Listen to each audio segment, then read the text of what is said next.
Hey everyone, this is Dear Must Die One here, bringing you my top 5 favorite Pokemon of all time.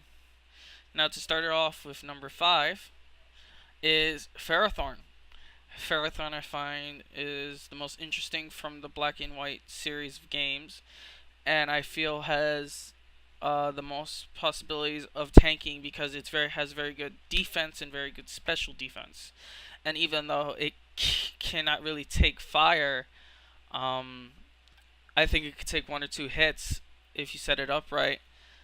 It can be a really good powerhouse against certain Pokemon.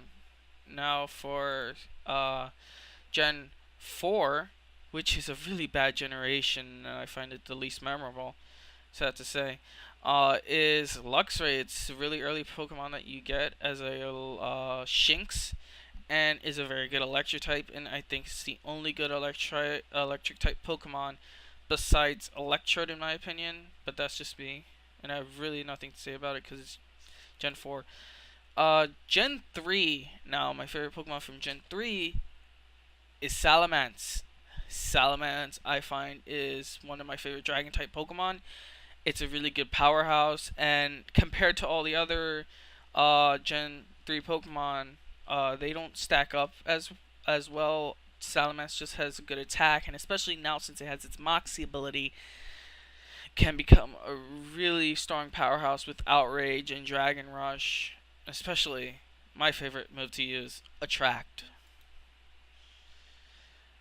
Gen 2, my favorite is Meganium. It's the only starter Pokemon on this list, and I find that it's the most memorable because it's the first Gen 2 Pokemon I ever picked. Surprised to say I don't like the fire type, I don't like the water type, but I find the fire type's just okay, and the water type just lacking in all departments. Uh, it's a very good wall in a sense, especially if you use it on a sunny day team, and that's all I have to say about that. Now, for number 1, here it is. It's Haunter. Haunter is my favorite Pokemon of all time.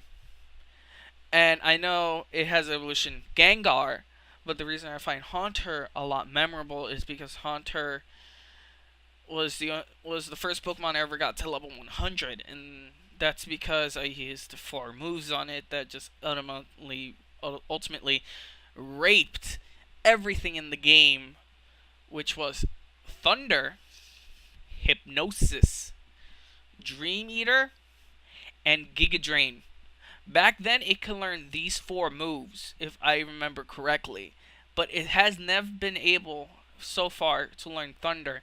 Only its evolution Gengar can learn that, and with the Evil Eye, it doesn't make it that strong anymore, but Gengar will always be my number 1 of all time. Now, I would like to hear your thoughts on who do you think your top 5, one from each generation. That's what I would like to hear, and I'll be back later to talk about the top 5 worst Pokemon of all time, one from each generation. This is Near Must Die One signing out.